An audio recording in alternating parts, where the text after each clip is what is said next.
네, 굿모닝 인포맥스 함께하고 계십니다. 시장 포인트도 여러 가지 알아보겠습니다. 상상이증권 리서치센터 신월투자전략팀장 나와 계십니다. 안녕하세요. 네, 안녕하세요. 네, 팀장님 어제요. 일본 증시가 또 사상 네. 최고치 기록을 했습니다. 최근에 연일 좀 경신하고 네, 있지 않아요? 네, 왜 맞습니다. 그런 거예요?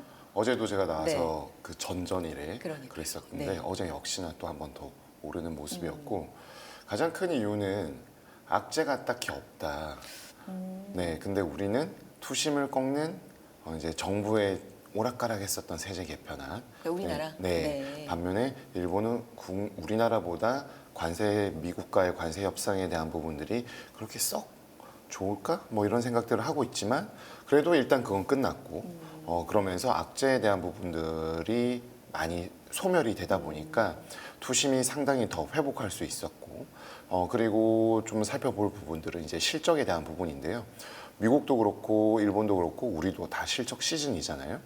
그런데 일본은 생각보다 실적이 괜찮게 나오고 있는 양상에다가 우리나라에 있어서 가장 핵심적인 부분은 수출 의존형에 있어서 결국에 뭔가 재화를 파는 부분들에 있는데 일본은 그와는 유사하지만 과거의 전통적인 자동차를 비롯한 제조업에서 이제 약간 IT와 엔터 이런 문화 쪽으로 바뀌고 있는 부분들이 복합적으로 좀 결부가 되어 있다라고 판단해 볼 수 있습니다. 네. 네, 특히나 이제 우리나라 현대차, 기아차 매출은 조금 늘었지만 영업이익은 15에서 25%씩 감소한 것처럼 좀 관세 타격이 있었다는 평가죠. 도요타, 네. 혼다 역시나 매출에 대한 부분들은 한 3에서 4% 정도 늘어났습니다. 그렇지만 이익은 우리보다 더 많이 급감을 했거든요. 그래요. 30에서 50%씩. 특히나 이제 일본 자동차 혼다, 닛산 뭐 이런 합병 얘기도 있다가 이제 말았는데 그만큼 경쟁력을 좀 잃어가고 있는 측면들을 한편으로 좀 볼 수가 있습니다. 그렇지만 반면에 닌텐도나 소니 이러한 기업들은 과거의 명성보다 훨씬 더 돈을 잘 벌고 있는 그래요. 상황들에 있는 흐름들이 나오고 있고 또한 많은 분들이 일본을 여행을 가시잖아요.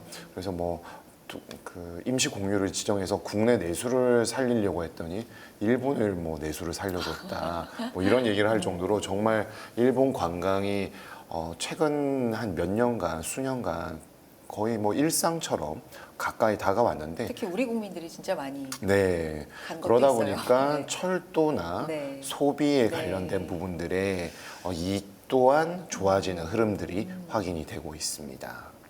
지금 보면 니케이가 처음으로 43,000엔을 돌파했어요. 니케이 네. 225를 보면 그래서 계속해서 경신을 한다 이런 얘기가 나오는데 일각에서는 여전히 해외 투자자들이 일본 주식을 롱이 아니라 숏 포지션으로 갖고 있기 때문에 요게 숏 커버 그러니까 공매도 환매가 일어나면서 본격적으로 들어오면 더 갈 수 있다 이런 분석도 나오긴 하더라고요. 네. 너무 긍정 편향인가요?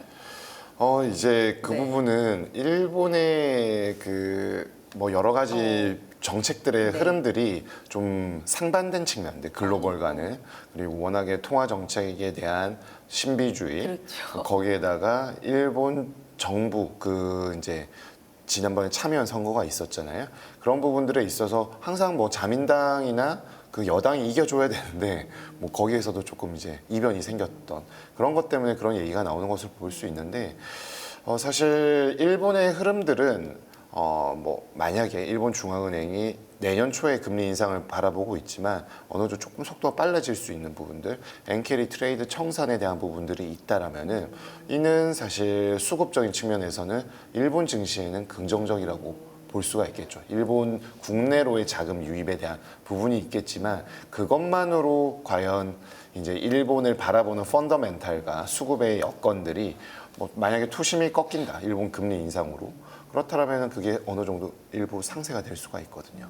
그렇기 때문에 지금 우리가 좀 일본 증시에 바라볼 수 있는 부분들은 실적에 대한 개선 기대감 그리고 산업 쪽에 있어서 과거 구조적으로 약간 고차가 되었던 부분들의 변화 그리고 마지막으로 좀 알 수 있는 것들은 글로벌 투자 자금의 수급에 대한 측면도 있겠지만 우리가 항상 열심히 최근 이번 정부에서 하려고 하는 머니 무브에 대한 부분들, 거기에서 젊은 세대들의 일본 증시로의 적극적인 참여, 그런 세제에 것도. 대한 네. 적극 아주 공격적인 네, 혜택 네. 부여, 이런 것들이 좀 더 긍정적인 측면들을 가져오고 있다라고 볼 수 그런 있습니다. 것도 있군요. 앞서서 근데 팀장이 짚어주셨지만 자동차 업체들이 좋지 않고 뭐 소니라든지 네. 새 게임기 효과가 있었던 닌텐도라든지 네. 이런 것들이 주가 흐름이 특히나 또 좋았다. 네. 그럼 이거는 지속 가능성이 있는 건가라는 또 물음표가 있긴 하잖아요. 왜냐하면 네. 워낙에 일본에서도 자동차 산업이 중요한 부분이다 보니까 요 흐름은 어떻게 봐야 될까요? 네, 네. 일단 그 문화적으로는 일본 문화에 대한 부분들을 뭐 제가 잘 아는 건 아닌데 네, 네. 제가 지금 근무하고 있는 그 빌딩과 그 여의도의 가장 큰 쇼핑몰이 있잖아요. 네, 네, 네, 네. 거기랑 연결이 되어 있어서 특히 여름철에는 지하로 많이 다니거든요. 근데 최근에 닌텐도 스위치 2 팝업 네, 네, 스토어가 네. 있었는데 정말 어마무시한 사람들이 와서 어마무시한. 네, 그 엄청난 인파들이 몰려와서 너무 많이 몰려왔다고요? 네. 점심시간에 진짜 어. 그 통과를 못할 정도였고 거기 뭐 팝업 열리는 팝업의 성지잖아요. 네, 팝업의 그 성지이기도 여의도 한데 백화점. 네. 사실 잘 모르는 패션 그 20대 분들이 좋아하시는 그런 것들 하면은 그냥 그런가 보다 하고 지나가는데 일단 좀 눈에도 익기도 하고 하는데도 너무 많은 그 남녀노소 불문하고 이렇게 모여 있는 모습들. 네. 그래서 진짜 이게 뭐랄까요? 진짜 이 문화적으로 파급력이 있다 보니까 경제적 이윤의 창출 능력에 대한 부분들을 의심할 바가 없다라는 생각을 일각에서 해보기도 했고요. 또한 저는 이제 뭐 소니 워크맨 세대인데 그 소니가 이렇게 경쟁력을 다시 네. 회복하는 부분들 네, 네. 보면은 사실 일본의 구조적인 우리의 숙제이기도 한데 잠재 성장률을 높이기 위한 여러 가지 노력들의 일환들이 일본의 그런 기술 집약적인 산업에 있어서 이런 문화 콘텐츠와 맞아 떨어지고 글로벌 트렌드에서도 부합하다 보니까 경쟁력 있는 것으로 보여집니다. 다만 일본은 전통적인 제조 그리고 부품에 관련된 부분인데 자동차에 대한 부분들은 우리나라하고 크게 다르지 않습니다. 그렇지만 크게 다르지 않은데도 지금 혼다, 닛산과 다른 도요타를 제외한 자동차 회사들의 부정적인 시각들은 결국에는 EV나 이러한 차종 고부가 가치 산업으로의 변화에 대해서 좀 느린 부분들이 분명히 있었고 내연기관 의존도가 여전히 높은 상황들 거기에다가 이제 글로벌 자동차 트렌드에 대한 부분들이 일본 자국 시장에서의 그 여러 가지 사업적인 그 경영 철학들이 외국에도 계속 통할 수 있다라는 인식들이 다소 좀 아쉬운 측면들이 아닌가라고 보여지고 IT 부품에 그 기계 부품에 관련된 소재 산업들은 결국에는 글로벌 경기 트렌드하고 맞물리게 되는데요. 지금 글로벌 경기를 이끌고 있는 게 전통적으로 뭐 중국이나 독일과 같은 제조업 강국들이 끌고 가는 것이 아니라 이러한 부분들은 어느 정도 중립적인 수준에서 새로운 산업들 AI, 반도체 이러한 부분들이 떠오르다 보니까 미국, 뭐 한국, 대만 이러한 흐름들이 나타나고 있잖아요. 그러니까 전통적인 소재 산업에 있어서는 중국의 의존도가 있는데 그런 측면에서는 다소 좀 부정적인 측면들이 조금 더 높은 상황이라고 진단해 볼 수 있습니다. 알겠습니다. 우리 코리아 디스카운트가 아니라 재팬 디스카운트도 해소가 된다. 뭐 네. 이런 부분들도 최근에 일본 증시 상승 원동력으로 꼽히는데 자사주 매입이 네. 좀 활발하고 이런 부분들도 원인이 좀 있는 거죠. 맞습니다. 네.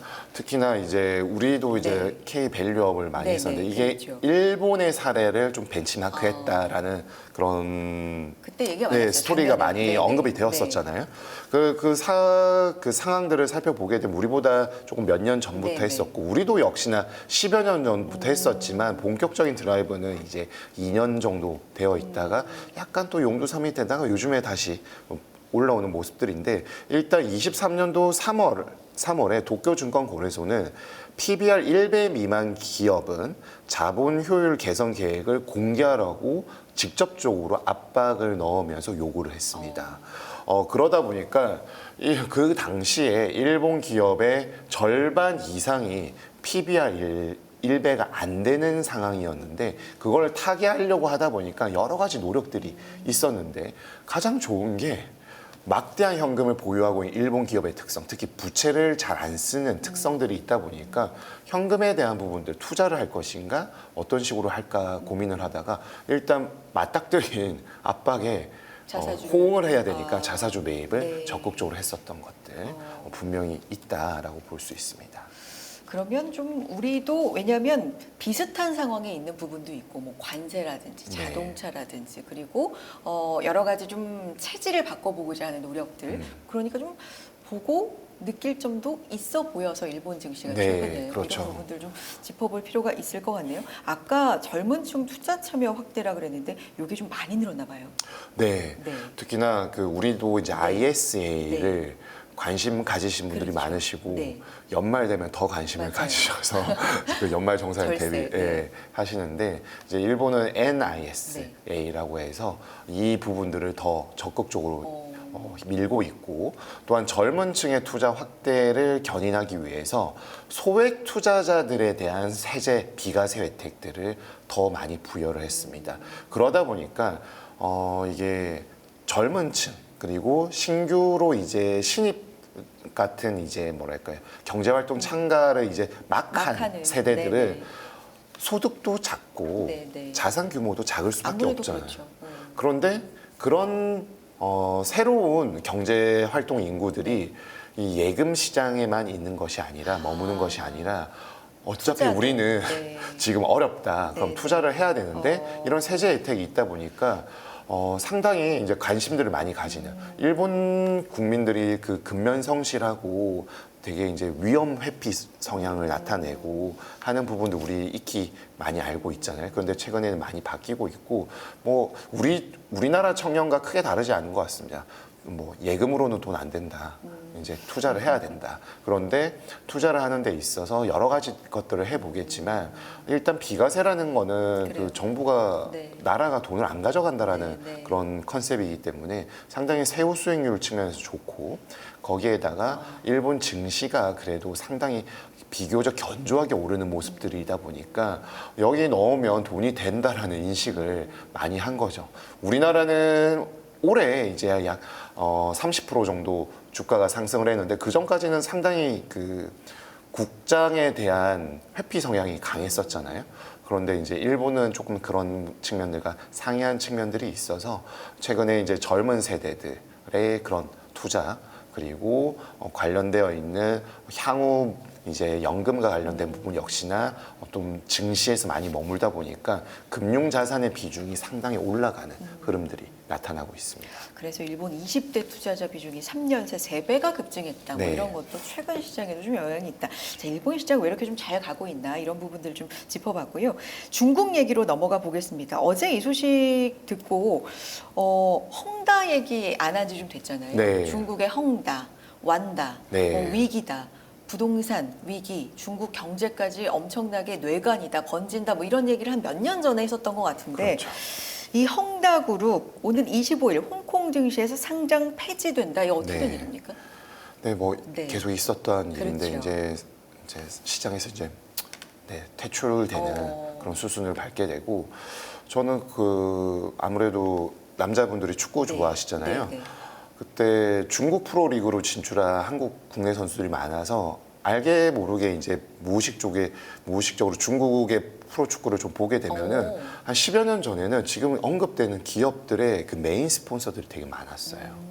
정말 그때 중국의 그 엄청난 성장세와 뭐 헝다 이런 그룹이요? 뭐 이런 것들이 네. 항상 우리나라 국내 선수들이 뛰고 있는 팀을 네. 보게 되면 네. 그런 후원 네. 메인 스폰서가 많았는데 지금 진짜 그 위상이 너무나 초라해질 정도로 어려워졌다라는 거는 그 2010년대에 잘 나가던 부분들이 지금 완전히 꺾였다라는 걸 볼 수가 있겠고 이 헝다 관련돼서 우리가 알 수 있는 부분 크게 세 가지 측면으로 볼 수가 있겠죠. 첫 번째는 자산 가격, 두 번째는 크레딧 시장, 세 번째 매크로인데요. 여기에서 그 어느 것 하나도 뭐 긍정적이라고 보기는 좀 어렵습니다. 특히나 자산시장, 헝다 부동산 관련된 개발 업체인데 이런 일들이 생기게 되면은 주거용 부동산이든 상업용 부동산이든 양극화에 대한 부분들이 있겠지만 중국 큰 흐름에 있어서 부동산 시장이 역시나 계속 좋지 않구나. 중국 정부가 노력을 한다고 하더라도 이게 구조적으로 큰 문제가 있는 점들을 보여주는 대목이기 때문에 반등의 기미를 아직 못 찾고 있다. 이렇게 해석을 할 수가 있겠고, 그러다 보니까 자산 시장에 있어서 소비자들의 부동산 회피 성향들이 일부 지역을 제외하고는 상당히 높다. 특히나 2선, 3선 도시에서의 지방 부동산 시장 어렵다라는 걸 보여주고요. 두 번째는 크레딧 시장인데 회사나 그룹에 대한 부분은 역시 이제 부도 처리되고 퇴출되는 수순이 나온다라면 자본시장에서 이를 회피하는 성향들이 상당히 강해지겠죠. 더더욱이 무서운 거는 이런 부도나 이러한 부분들이 나타났을 때 전념성에 대한 부분들. 전염된다는 네. 거죠. 옮겨간다. 그렇죠. 그런 부분들을 가장 네. 우려하는 것이 크레딧 시장의 1영순위라고 할 수가 있는데, 근데 이제 방금 제가 이제 크레딧 시장이라고 했지만 이는 역시나 금융기관에 대한 부분들도 충당금과 향후에 부동산 관련된 업체들에 대한 대출 실행이 현저히 떨어진다던가 이런 금융기관의 유동성 공급의 역할을 상당히 꺼려하는 모습들이 나타날 것이고, 세 번째로는 중국 매크로인데 성장률이 지금 뭐 5% 하니 많이 뭐 이러고 있잖아요. 근데 건설 관련된 좀 잘 나갈 때는 건설이 GDP에서 한 30% 가까이, 지금은 20에서 20, 한 2, 3% 정도인데 결국에는 30이든 20이든 정말 그 규모가 큰 그렇죠. 부동산의 비중인데 이게 이런 식으로 계속 된다라면은 우리가 아무리 중국을 좋게 보고 싶어하는 측면들이 있다고 하더라도 이런 구조적인 측면은 빠르게 개선이 안 되기 때문에 이 중국의 성장 하방 압력이 좀 높을 수 있는 점, 세 가지 측면을 좀 볼 수가 있겠습니다. 우리가 중국 얘기를 할 때 최근에는 이제 첨단 산업 쪽으로 네. 중국이 얼마나 많이 올라오고 있는지, 뭐 투자하고 있는지 이런 부분 집중적으로 얘기를 하다 보니까 네. 사실 요 헝다 얘기를 한동안 좀 안 했었는데 이게 언제 불거졌나 보면은 2020년 이후에 중국 정부 부동산 규제 강화로 유동성 위기에 처했고 네. 2021년 말에는 3천억 달러, 400조 원입니다. 그 이상의 부채를 상환하지 못하면서 디폴트 상태에 빠졌고 이제 이때 우리가 헝다, 완다 얘기 진짜 네. 많이 했었거든요. 맞아요. 그 이후로는 잘 얘기를 안 했던 것 같은데 이제 정부가 뭐 어느 정도 기회도 주고 회생시키려고 하고 이런 노력을 했음에도 불구하고 이게 잘 안 됐나 봐요. 네. 네. 그러니까 이제 이거는 조금 중국 공산당의 네. 그 정책적인 흐름이 네. 2020년 직전에 부채 쓰지 마라. 어. 그리고 막 말씀하셨잖아요. 네. 첨단 산업. 네. 네, 그런 것들 되게 강조를 많이 해서 반도체나 우리도 뭐 일단 이런 1차, 2차 산업이 아니라 3차 산업에서 4차 산업으로 가는 거에 선두주자가 되어야 된다라는 것들을 많이 강조를 하면서 네. 가장 대표적인 정책이 부채 억제 강화를 나타내는 3 레드 라인즈라는 규제였습니다. 그러니까 레버리지 하지 말고 막 자꾸 돈 끌어다 써가지고 자꾸 뭐 경기 부양처럼 부동산 그 업체들에 대한 부분들을 좀 규제를 하겠다라고 했는데 이게 이제 중국 정부의 뭐 어떤 공과를 평가하기는 제가 너무 큰 주제라서 하긴 어렵겠지만 이게 사실 쉽지가 않잖아요. 우리도 머니무브를 하겠다, 부동산에 있는 거 이렇게 하겠다, 뭐 이렇게 해도 수출 의존용을 내수로 해야 된다 이게 말이 쉽지 정말 어려운 부분들이거든요. 그러다 보니까 이때부터 중국의 성장세가 좀 꺾이는 부분들이 나왔고 특히나 트럼프 대통령이 1기 행정부 때였잖아요. 2010년대 후반.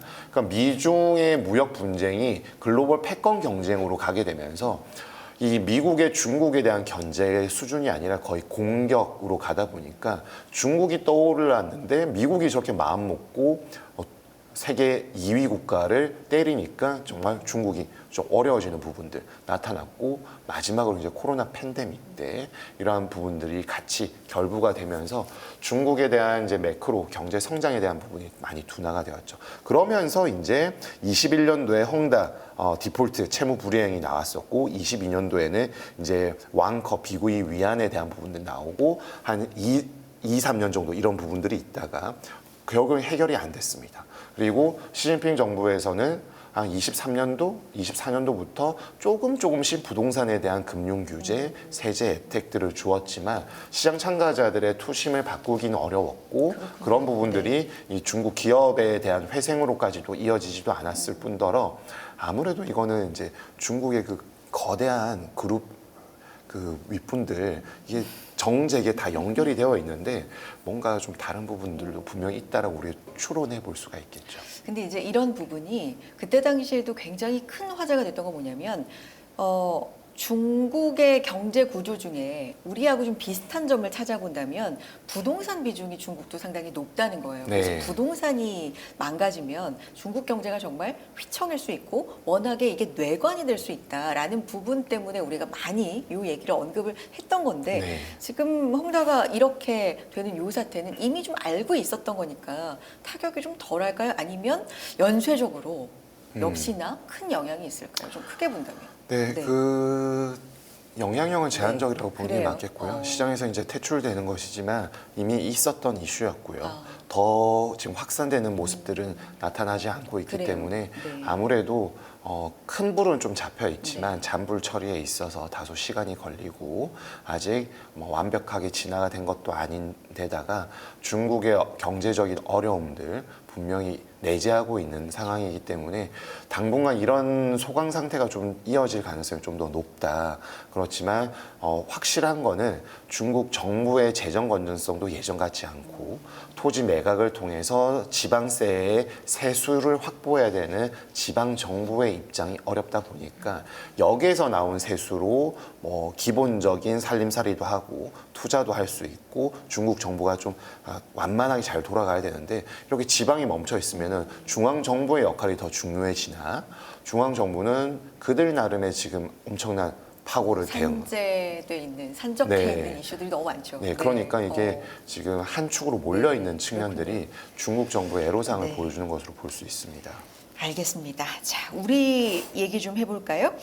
5개년 국정계획, 이재명 정부의 5개년 국정계획, 향후 5년간 총 210조 원을 투자하겠다, 네. 추가 투자하겠다 이런 계획이 발표가 됐고 잠재 성장률을 3%로 끌어올리겠다, 뭐 이런 목표 제시도 네. 됐습니다. 이거 어떻게 보십니까? 네, 이제 네. 진짜 우리나라는 잠재 성장이 중요해졌나 잠재 봅니다. 성장률 얘기를 굉장히 많이 해요. 네, 그 전까지는 항상 국내 경제 생산, 총생산, 네. GDP 성장률을 몇 프로 하겠다, 네. 몇 프로 하겠다였는데 이제 요거 시대가 끝났고 잠재 성장률을 올려야 우리 먹거리가 생긴다라는 인식들을 할 수 있기 때문에 네. 좋은 주제를 던진 것으로 볼 수가 있겠습니다. 이 잠재 성장률이 왜 중요한 거예요?